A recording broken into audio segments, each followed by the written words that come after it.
My alarm pierced the pre-dawn silence at 5 a.m., as it had for the past 10 years. In those early moments, while my children still dreamed, I found my peace in the quiet kitchen, where eggs sizzled and coffee brewed, a symphony of normalcy I had orchestrated since the day their mother left. The morning she walked out, leaving me alone with our 5 children, I thought my world had ended. But life has a way of pushing you forward, even when you think you can't take another step. What began as survival transformed into something beautiful, a testament to unconditional love and unwavering determination. Each morning brought its familiar chaos. "Dad, where's my homework?" echoed from the hallway as I passed out forgotten lunchboxes and checked backpack zippers. My home became a command center, and I its dedicated general, orchestrating an intricate dance of school forms, breakfast dishes, and perfectly timed departures in our well-worn minivan. At the construction site, where steel-toed boots met gravel and machinery hummed its daily song, I found unexpected solace. My colleagues, especially Pete, often marveled at my situation. "5 kids and still showing up with a smile," he'd say during lunch breaks. If only they knew about the late-night math homework, the parent-teacher conferences squeezed between shifts, and the countless bedtime stories read through exhausted eyes. Then came the letter, its familiar handwriting like a ghost from the past. 10 years of carefully constructed routine suddenly felt fragile in the face of her unexpected correspondence.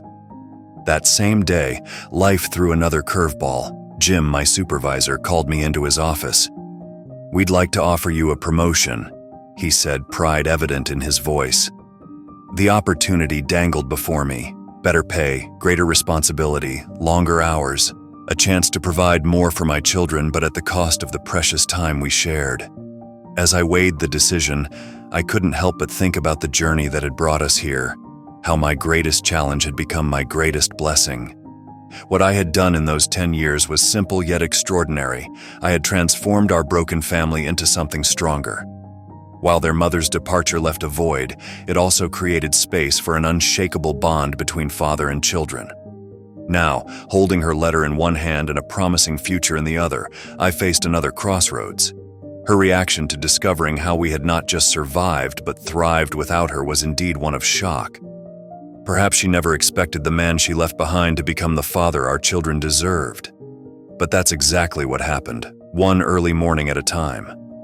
The drive home felt longer than usual, my mind heavy with thoughts of sacrifices made. Birthdays spent alone, social invitations declined, and countless nights when sleep seemed like a distant luxury.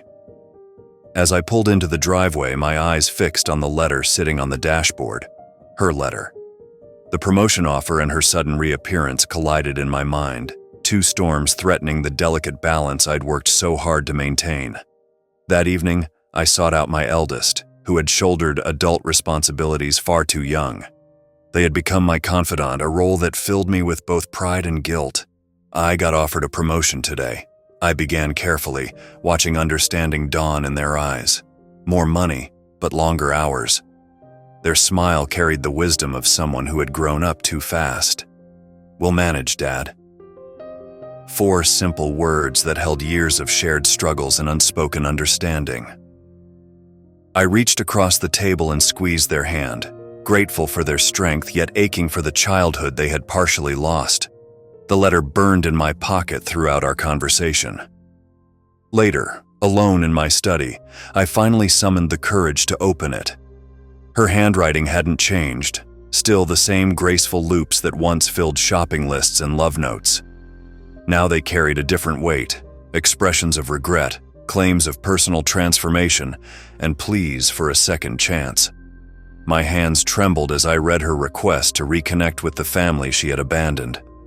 I set the letter down, my temples throbbing. The easy response would be immediate rejection, but our children deserved more than decisions made in anger. Trust, once shattered, leaves sharp edges. Could we risk cutting ourselves again? Over dinner the next evening, I watched my children, really watched them. My youngest cracked jokes while the others laughed, their faces illuminated by the warm kitchen light. This was our normal, hard-won and precious. Yet I noticed subtle changes. My eldest's distant gaze, the younger ones suddenly asking about their mother as if they could sense the shifting winds. "Dad, you're quiet tonight," my youngest observed, pulling me from my thoughts. I managed to smile, cherishing their moment of peace while wrestling with the knowledge that it would soon be disturbed. Their mother's letter represented more than just her desire to return. It was a potential earthquake threatening the foundation we'd rebuilt. The days that followed brought an unsettling awareness. My children's behaviors shifted like weather before a storm. My eldest retreated into thoughtful silences, while questions about their mother bubbled up from the younger ones with increasing frequency. They sensed change coming, even without knowing its source. Life had taught me that timing matters as much as truth.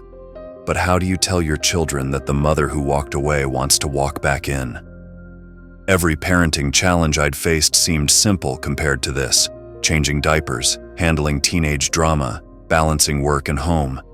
Now I faced something far more complex: protecting their hearts while honoring their right to know. "Dad, do you think Mom ever misses us?" The question from my middle child pierced the evening quiet, catching me off guard. Even my usually composed eldest had grown distant, as if sensing the weight of my unspoken burden. Their pointed question, "Is there something you're not telling us?" confirmed what I already knew. I couldn't keep the letter hidden any longer. Over a weekend family dinner, I finally gathered my courage. "Kids, there's something important I need to tell you." My hands trembled slightly as I read their mother's letter aloud. The room grew heavy with emotion as each word fell into the space between us. Their reactions split like fractures in glass. My eldest's fists clenched in frustration. "Why now, after all these years?" The younger ones leaned into curiosity. "Does she really want to come back?" I promised them nothing would happen without their input. "We're a team," I assured them. "We face this as a family." Meanwhile, my promotion at work demanded more of my already stretched time. Earlier mornings bled into later nights as I struggled to balance everything. Jim, my boss, noticed my distraction and called me in. "Gareth, is everything okay?" When I explained about the letter and my family situation, his response surprised me. "If you need flexibility, don't hesitate to ask. We're here to support you." His understanding lifted a weight I hadn't realized I'd been carrying. Taking control of the situation, I scheduled an appointment with a lawyer to understand our legal options. While I sought professional guidance, my children conducted their own investigation. They scoured the internet, uncovering details about their mother's life during the past decade. "Dad, we found some stuff about Mom," my eldest reported, sharing their discoveries. Their initiative made my heart ache. They were growing up faster than they should, shouldering adult concerns. Each night as I lay awake juggling thoughts of work, legal considerations, and my children's well-being, I felt the pressure mounting. The delicate balance we'd maintained for so long was shifting, and I could only hope we were strong enough to weather whatever came next. During a difficult day, I met with my friend Mark at a local diner. Having been through a divorce himself, he listened as I voiced my struggles. His steady presence and understanding gave me the push I needed to seek more support. I started attending single-parent support group meetings. Though initially hesitant, I found comfort in shared experiences and practical advice. The other parents' stories resonated deeply, and their guidance helped me develop better strategies for managing our complicated situation. Everything changed when my eldest approached me one evening with their laptop. "Dad, you need to see this," they said, revealing their online research about their mother. Social media posts and news articles painted an unexpected picture. She had been in another relationship and was facing financial difficulties. The discovery suggested her sudden desire to reconnect might have ulterior motives. To clear our heads, we took a short vacation to a lakeside cabin. Away from the stress and uncertainty, our family bond strengthened. Around the campfire and during hikes, we found moments of pure joy, temporarily forgetting the complications waiting at home. The break reminded us of what mattered most, the unshakable connection we'd built over the years. After investigating my wife's past through mutual friends and discovering a pattern of instability, I received an unexpected call. Her voice, unchanged after a decade, carried a simple request: "I just want to see the kids." Despite my reservations, I agreed to a meeting with clear terms, a public location, and the children's wishes would be final. "If they don't want to see you, it ends there," I insisted. She accepted. The day arrived with heavy anticipation. At the duck pond, my children stood close to me, their faces a mix of curiosity and apprehension. When she approached, tears in her eyes, the years of absence hung between them like a wall. "I was going through a lot," she began, but her explanations fell flat against their guarded expressions. My eldest broke the tense silence with the question that mattered most. "What do you expect from us now?" The park meeting left us with more questions than answers. My youngest's plaintive, "Why now, Dad?" echoed what we were all thinking. I could only hold them close and promise we'd figure it out together. Seeking clarity, I hired a private investigator. "Find out everything you can," I instructed, handing over an old photograph. The waiting was excruciating. Every phone call made my heart jump. Every passing week heightened our anxiety. When the truth finally came, it was exactly what I'd feared. "She's been struggling financially and legally," the investigator reported, facing multiple lawsuits.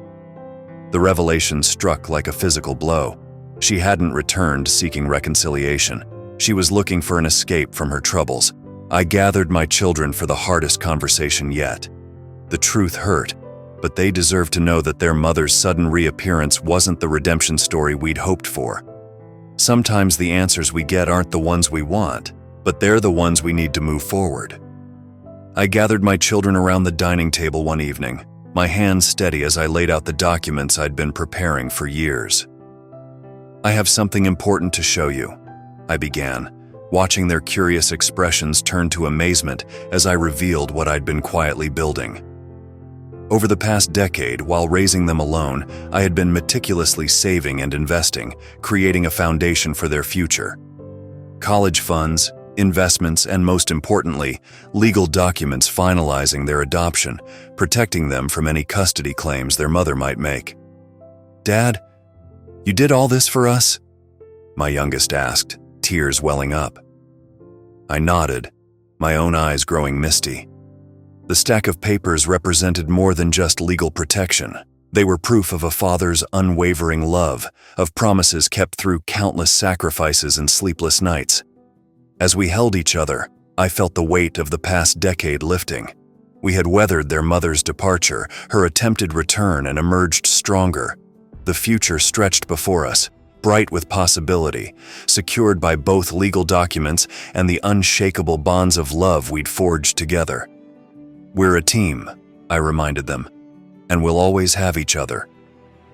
In that moment, surrounded by my children's tears of joy and understanding, I knew that everything, every sacrifice, every struggle, had been worth it. "Feels good to have some normalcy," my eldest remarked one evening, and the words rang true. Our home felt lighter, unburdened by the shadows of the past. When my middle child announced wanting to join the soccer team, I saw it for what it was, not just a request, but a sign of healing. Each child began to flourish in their own way: academics, sports, arts. They were no longer just surviving. They were growing, dreaming, becoming. Watching them transform into confident, resilient individuals became my greatest joy. "We're ready for anything, Dad," my youngest declared one day, eyes bright with certainty. Looking at my family, strong, united, forward-facing, I knew it was true. The past remained a chapter in our story, but it was no longer the one that defined us.